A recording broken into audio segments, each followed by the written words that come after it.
Bien, hoy día a ver, vamos a realizar la prueba de varianza, la prueba de hipótesis, en todo caso, no es para la varianza, es para la diferencia de varianza. Para la razón de varianza, o lo que llamamos, para poder comparar dos varianzas, o en su defecto, dos desviaciones que vienen de poblaciones diferentes. Claro está que se lo plantea como una razón. Ya en la anterior clase habíamos comentado algo. Bien, nos interesa saber si dos poblaciones tienen la misma varianza. Bien, vamos a resolver un ejercicio, ¿sí? Pero para ello necesitamos como dato, obviamente, las varianzas muestrales. Recordemos que las desviaciones al cuadrado, ya sea las muestrales o ya sea las poblacionales, nos generan las varianzas muestrales y poblacionales respectivamente. Ok, vamos a plantear este siguiente ejercicio que dice lo siguiente. Se desea verificar si los rodamientos producidos en dos líneas A y B tienen la misma desviación.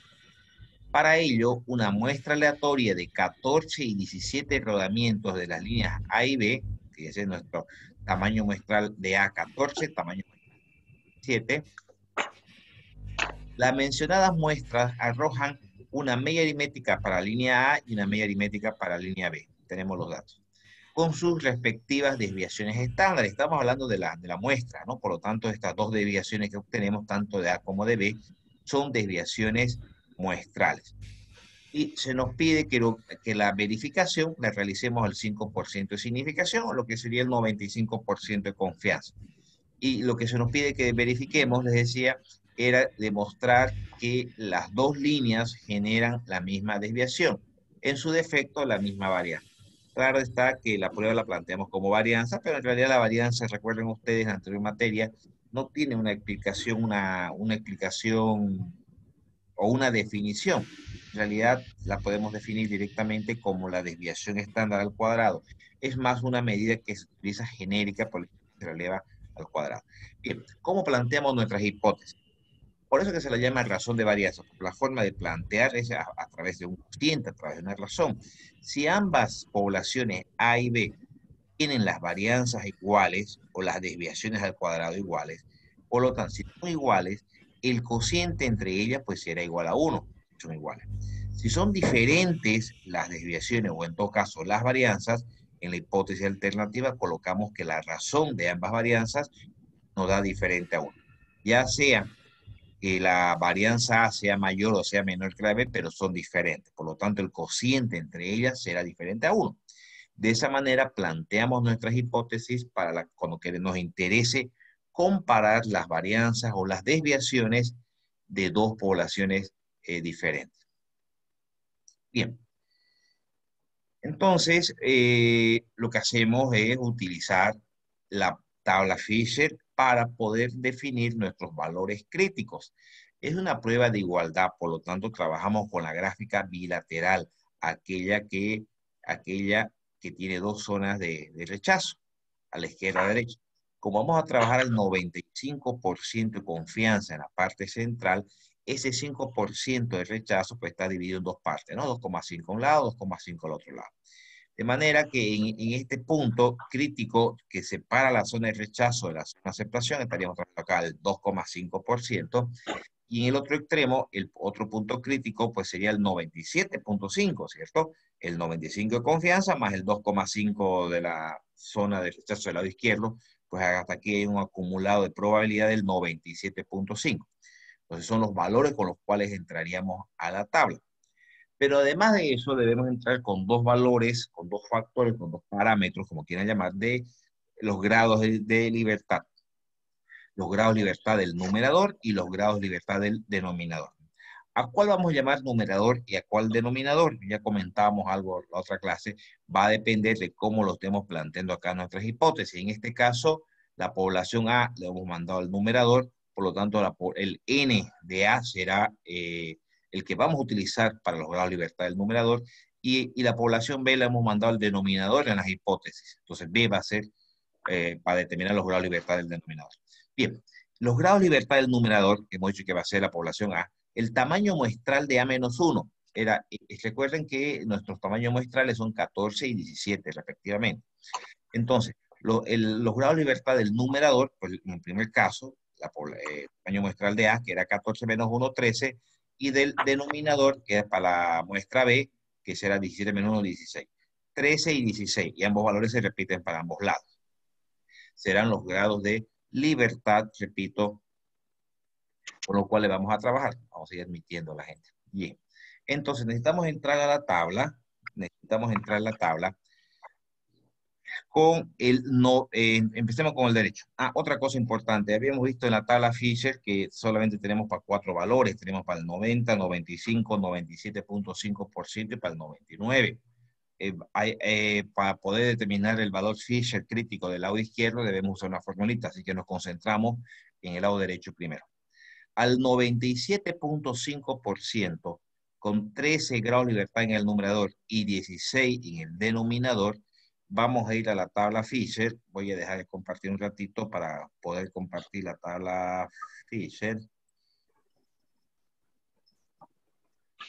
Okay. ¿Me confirman, por favor, si la ven la tabla Fisher? Acá la estoy sombreando, ¿sí? Sí. Ingeniero, se ve. Ok, gracias. Habíamos dicho, recuerden, al 97.5. Acá arriba, en la parte superior, dice el grado de libertad para el cual está elaborada la tabla. Dice al 90, son 2 tablas para el 90, hay 2.95, y la otra tabla también es para el 95, y 2 tablas para el 95, y aquí está el 97.5, que también son 2 tablas. Para valores, para tamaños muestrales grandes, ¿no? Por eso que entran en 2 tablas. Bien, nos decía, grado de libertad del numerador, recuerden que era 13, y del denominador era 16. La horizontal nos da para el numerador, y la vertical para el denominador. Entonces, 13 en la tabla del 97.5, perdón, con 13 grados de libertad en el numerador y 16 grados de libertad en el denominador, vemos la intercepción, es 2,851. Voy a decir, lo puedo hacer un poquito más grande para que la vean. Ahí. Fíjense, en la tabla del 97.5, con 13 grados de libertad en el numerador y 16 grados de libertad en el denominador, es 2,851. 2,851. Efectivamente, acá está. El 2,851 es el valor crítico del lado derecho. ¿Cómo encontramos aquí? Préstenme atención porque lo vamos a ocupar bastante esta partecita. ¿Cómo vamos a encontrar el valor crítico ahora del lado izquierdo, el cual es al 2,5%, y donde no tenemos tabulado ese valor en tabla para ese nivel de probabilidad? Hemos visto que solamente tenemos para 90, 95, 97.5 y para 99. Bien, ya hemos encontrado este valor de la derecha. Incluso lo vamos a marcar de rojo. Nos falta encontrar el de la izquierda. Y recuerden que nosotros hemos encontrado este valor con 13 grados de libertad para el numerador y 16 grados de libertad para el denominador, usando la muestra A en el numerador y la muestra B en el denominador, siguiendo el orden como están planteadas nuestras hipótesis, o en el orden como hemos colocado las varianzas poblacionales en las hipótesis. Entonces acá abajito tenemos una formulita que nos va a permitir encontrar el valor de la derecha, perdón, el de la izquierda, el 2,5, o sea, alfa medio. Esto es lo que nos interesa hallar, ¿cierto? Voy a volver para atrás, es decir, para poder hallar este valor de acá, que es al alfa medio, porque alfa es 5, por eso se le pone alfa medio, con grado de libertad 13 y grado de libertad 16. El que aparece primero, el que se coloca primero, es el que va al numerador, y el que se coloca segundo, el que va al denominador. Bien, para poder encontrar este valor crítico, el de la izquierda, que es esto de acá, ¿qué es lo que se hace? Se juega con su complemento. Con su complemento, pero la inversa. ¿Qué quiere decir eso? Decimos 1, creo que lo voy a hacer un poquito más grande esto, para que se vea mejor, para que lo puedan apreciar mejor. Ok, ahí. Decimos, encontramos su complemento para alfa medios, vamos a encontrar para el 1 menos alfa medio. ¿Qué es 1 menos alfa medio? Es el 97.5, ¿no? El 97.5. Seguimos con el 97.5, debemos encontrarlo, pero los grados de libertad se invierten para efectos de poder encontrar el valor crítico de la izquierda. ¿Por qué digo que se invierten? Porque colocamos ahora primero B y después A, porque nosotros hemos venido trabajando A primero y B, pero para efectos de este cálculo se invierten los grados de libertad y se lo coloca primero los grados de libertad de B y luego lo de A. Es decir que ahora los grados que van a ir al numerador es 16 y los grados que van a ir al denominador es 13. Entonces, al 97.5 con grados de libertad 16 y grados de libertad en el numerador y grados de libertad en el denominador de 13, hay que entrar a la tabla de nuevo. Y ojo, no, que este valor no es de la presente, ya lo hemos llevado a su momento. No, es que hace un momento, déjenme mi cursor, hace un momento, ¿cómo trabajamos? Yo le para atrás. Cuando hemos encontrado este valor crítico, trabajamos A en el numerador y B en el denominador. ¿Lo correcto? Pero para efectos de poder encontrar el valor crítico del lado izquierdo, es el cociente entre la unidad y el factor crítico a ese mismo valor, al 97.5, pero invirtiendo, y repito, intercambiando los grados de libertad, colocando los de B primero y los de A de segundo. Por lo tanto, debemos entrar a la tabla con 16 grados de libertad en el numerador, que sería en la horizontal, y 13 grados de libertad en el denominador, que sería la vertical. En la misma tabla del 97.5. Voy a ir a la tabla. Voy a ir a la tabla. Y fíjense que hace rato trabajamos con este. Pero ahora, como se han invertido los grados de libertad para efectos del cálculo del valor crítico de la izquierda, dice 16 grados de libertad en el numerador y 13 en el denominador. Voy proyectando en la... Creo que es esta. A ver, 13... 16, perfecto. Y seguimos en la misma tabla del 97.5. Entonces, estaríamos hablando, y se me movió un poquito, creo. Ay, aquí nuestra, las fotos de ustedes se me tapó la pantalla. Lo voy a mover un poquito esto para acá. Ok, ahora sí, ya. Acá está, ¿no? 16 grados de libertad en el numerador y 13 grados de libertad en el denominador. 3.027. Entonces, vuelvo nuevamente a nuestro ejercicio. Y aquí está el 13.627. El 13.627. ¿Ok? Entonces, bueno, ahí realizo el cociente, me da 0.33, que sería el valor crítico de la izquierda, que es el que estoy anotando acá, voy a darle para atrás, el 0.33. Es decir, que nuestra zona de aceptación estaría entre 0.33 a 2.851. Entre esos dos valores estaría nuestra zona de aceptación. Bien, hemos encontrado nuestros valores críticos. Ahora vamos a encontrar el valor de prueba. El estadístico de prueba o el valor de prueba hallamos con esta pequeña formulita bastante sencilla, que no es más que la varianza muestral de A sobre la varianza muestral de B.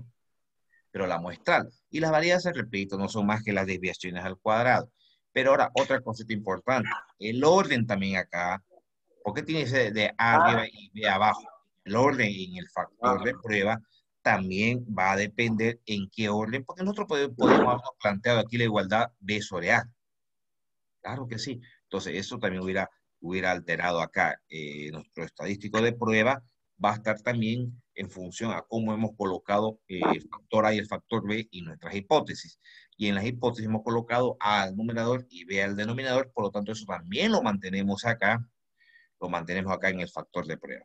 Entonces, la desviación de A al cuadrado, de A y de B, voy a ir un poquito arriba, viendo los datos originales, recuerden, era 6,2 y 5,8. Me ven otra vez, 6,2 y 5,8. Pero esas eran las desviaciones. Hay que elevarlas al cuadrado para que sean las varianzas muestrales de A y de B. Y eso nos genera un valor de 1,14. Este valor de 1,14, vamos a la gráfica, 1,14. Ustedes me dicen si nuestra zona de aceptación está entre 0,33 a 2,851, el 1,14 estaría en la zona de aceptación, ¿no? ¿Sí? Sí, mi Sí, negro. sí, Zona de aceptación. está en la zona de aceptación. Y si está en la zona de aceptación, ¿qué es lo que se acepta? H sub 0. Y si se acepta H sub 0, ¿qué cosa era H sub 0? La igualdad de ambas desviaciones de ambas poblaciones. Entonces, como conclusión decimos entonces, al aceptar H sub 0, existen suficientes evidencias para afirmar que los rodamientos producidos en ambas líneas tienen la misma desviación o el mismo grado de dispersión o de variabilidad, como quieran llamarlo, a un alfa, y esa decisión hemos llegado a un alfa del 5%. ¿Sí? Muy bien. Dentro del mismo ejercicio, a manera de practicar un poquito los símbolos en ecuaciones, en la B, como inciso B, usando los mismos datos, se nos pide que verifiquemos que la población B tiene mayor desviación, obviamente que A, ¿no? Sí, que B tiene mayor desviación que A. Entonces fíjense que no nos dice mayor o igual, dice mayor. Entonces, si B es mayor que A, el B sobre A nos tendría que dar un valor mayor a 1, ¿cierto? ¿Estamos de acuerdo? Si B es mayor que A, el cociente entre ambos tendría que ser mayor a 1.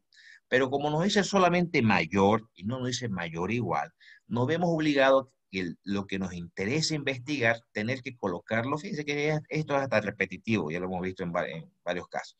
Nos vemos obligados a colocarlo como hipótesis alternativa y que sea el complemento que lo pongamos como nula. ¿Sí? Porque el enunciado dice B mayor desviación que A. Entonces, si vuelvo a repetir, si B es mayor que A, el cociente de B sobre A nos va a dar un valor mayor a 1. Entonces eso lo colocamos necesariamente como hipótesis alternativa.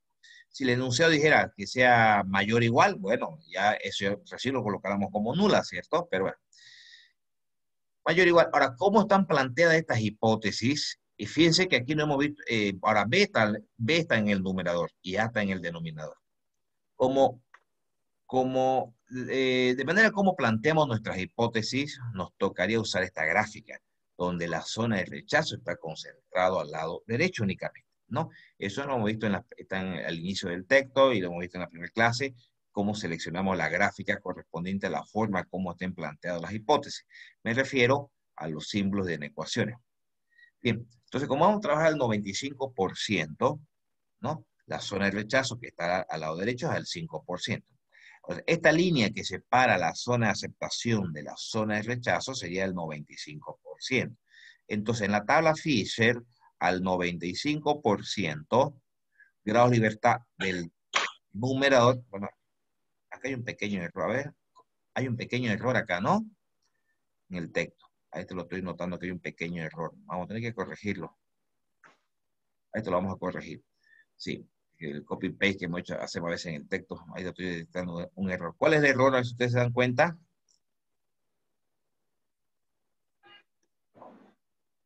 ¿Alguien detecta el error en los grados de libertad? Escribir primero. Los grados de libertad están al revés, ¿no? Grado de libertad del Cao. numerador. Sí. Exacto. Los grados de libertad del numerador. Vamos a ver si eso no afecta así solamente en la letra o no ha afectado en el cálculo. Los grados de libertad del numerador debería ser B. ¿Por qué B? Porque es el que está en el numerador. B menos 1. Y grados de libertad del denominador debería ser... eso lo voy a corregir más tarde en el texto. Pero veamos los valores, a ver por si acaso. ¿Cuánto era N? Voy para arriba, por favor. Ya. 14 para A, 17 para B. 14 para A. Entonces acá tendría que ser arriba 16, ¿no? En el numerador. 16 y 13. Exacto, y 13. 16 y 13. Perfecto. Hay un pequeño error acá. Muy bien. Entonces veremos si este valor está correcto. Ahorita lo vamos a revisar.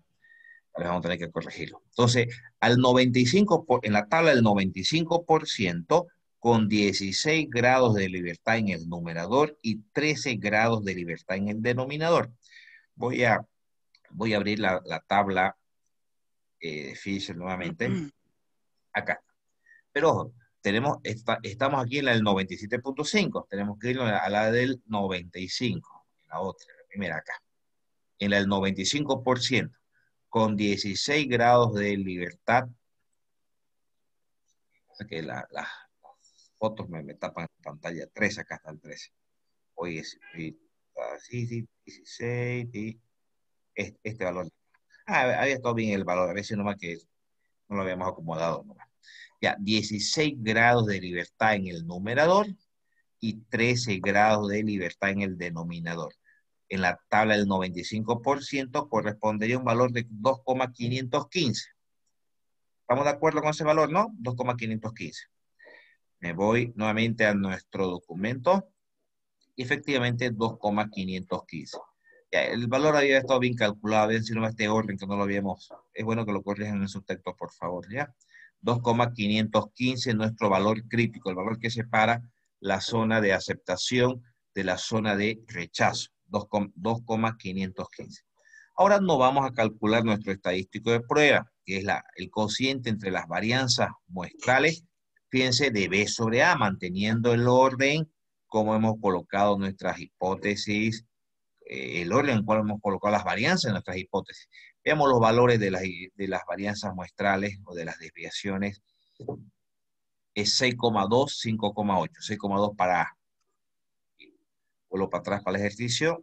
Entonces, 6,2 que es A, elevado al cuadrado para que sea la varianza muestral. 5,8 para B, al cuadrado para que sea la varianza de B. Lo importante es que hemos colocado la varianza de B en el numerador y la varianza de A en el denominador, hablando de los datos muestrales, siguiendo el orden como lo hemos colocado en nuestras hipótesis. Eso nos da un valor de 0,87. Pregunto, este valor de prueba es 0,87, nos vamos a la gráfica. El 0,87 observamos que está en la zona de aceptación, ¿cierto? Sí. Sí. Está en la zona de aceptación. Al estar en la zona de aceptación, ¿qué es lo que se acepta? H sub 0. Pero al aceptar H sub 0, ¿qué observamos? Acá está. Estamos aceptando que es menor, es decir, en otras palabras, estamos rechazando lo que nos interesaría, lo que era nuestro motivo de investigación, que la población B no es mayor, ¿cierto? Porque estamos aceptando la nula. Entonces, dándole respuesta a la pregunta, diríamos, es decir, existe suficientes evidencias para afirmar que la desviación de los rodamientos producidos en la línea B no es mayor a los producidos en la línea A. Porque respondemos en función a la pregunta, y la pregunta era si B era mayor que A, y hemos demostrado que no, porque hemos aceptado su complemento. Entonces B significa que B no es mayor que A. Dándole respuesta a la pregunta exacta que nos hicieron. Por más que nos tocó invertir el tema de investigación, pero esto fue para efecto de resolución, pero en la conclusión debemos darle respuesta a la pregunta. Ok, ¿alguna pregunta, chicos?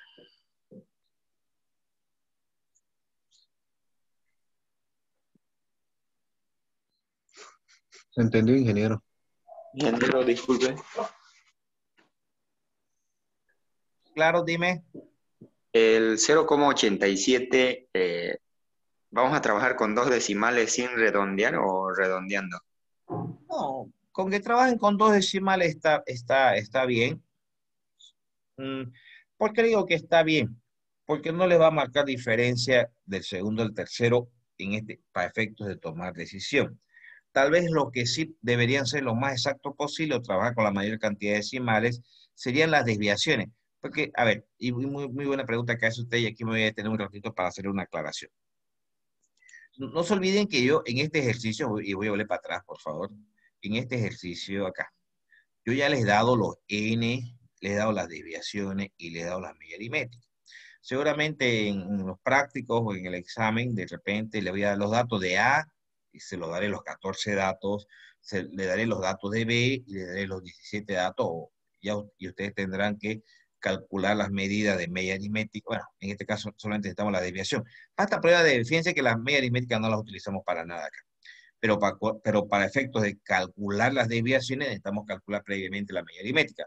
Y ustedes tendrán que de cada grupo, ya sea agrupando en una tabla de distribución de frecuencia, pues calcular estas medidas. Y ahí sí convendría que las desviaciones estén con la mayor cantidad de decimales.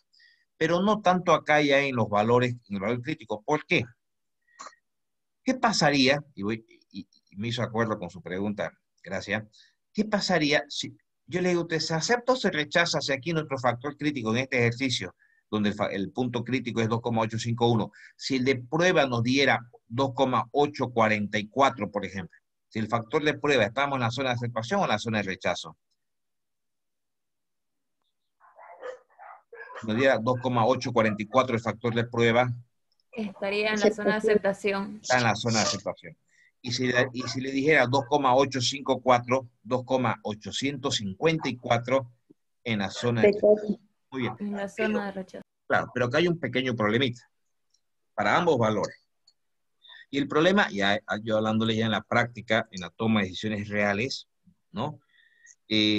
Había un problema porque no podríamos trabajar con ninguno de los dos valores. factor de prueba, por la cercanía que tiene ese factor de prueba con el factor crítico. Porque no se olviden que esta decisión de aceptar la hipótesis está basada en estos datos muestrales, en el tamaño muestral, en la medida aritmética muestral, en la desviación muestral de muestras.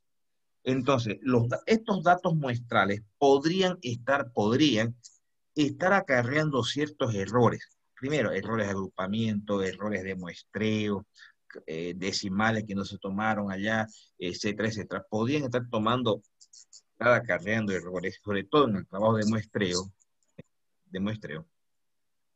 De manera que una pequeña variación allá, o incluso cuando ustedes agrupan en la tabla de distribución de frecuencia, algunos van a usar 5 clases, otros usan 6, porque hay una libertad para hacer eso, y eso podría generar una pequeña diferencia de repente en el segundo decimal de la desviación estándar, pero lo suficiente para que nuestro factor de prueba de ser 2,8549, exagerando, bien apegadito a la zona de rechazo, 2,849, podría convertirse en 2,853 y lo manda a la zona de rechazo.